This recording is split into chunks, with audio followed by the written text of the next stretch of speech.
Ouais. Aujourd'hui, on m'a dit que dans le passeport canadien, on va mettre aussi le genre neutre.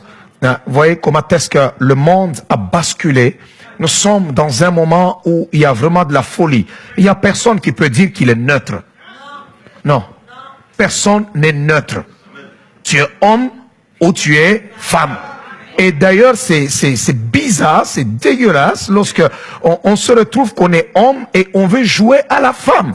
C'est compliqué. Et quand les gens veulent se transformer, tu regardes, il y en a, tu regardes, le mollet est là, parce que le mollet de l'homme, il est différent de celui de la femme. Tu es là comme un footballeur, et mais en jupe, c'est pas agréable devant les gens. Une femme est femme. Amen.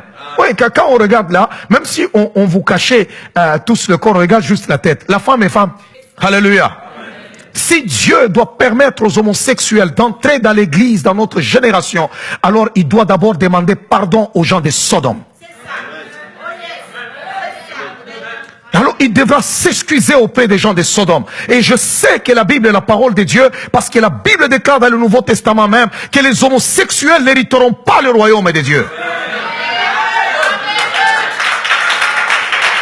La Bible le dit clairement.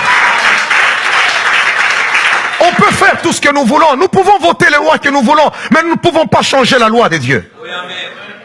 Nous ne pouvons pas changer la loi de Dieu.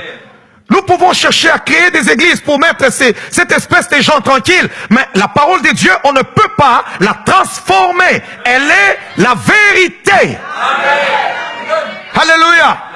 Les homosexuels n'ont pas la place dans la maison de Dieu, parce qu'il a consumé par le feu les gens de Sodome et Gomorrhe. S'il doit les accepter aujourd'hui, alors il devra ressusciter les gens de Sodome et Gomorrhe et de leur demander pardon.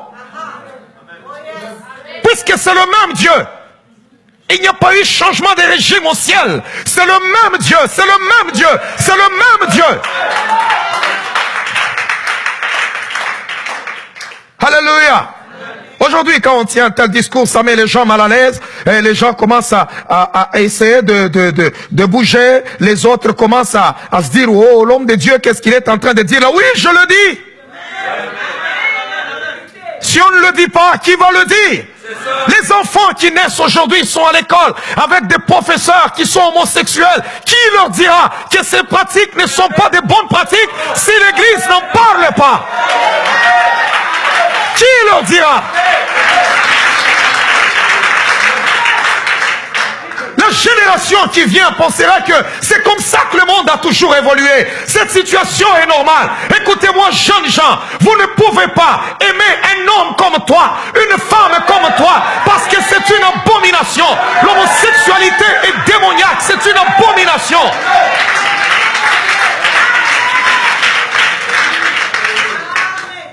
On veut être là, on veut se sentir à l'aise. Pourquoi? Parce qu'il y a quelqu'un qui a un frère homosexuel, alors lui, il ne veut pas qu'on touche à ses affaires, que son frère ira en enfer. Oui, il ira en enfer. Et ne me faites pas croire que tous les péchés sont sous le même pied d'égalité. Si tu as tué, et celui qui a volé une bouteille d'eau, vous n'êtes pas pareil.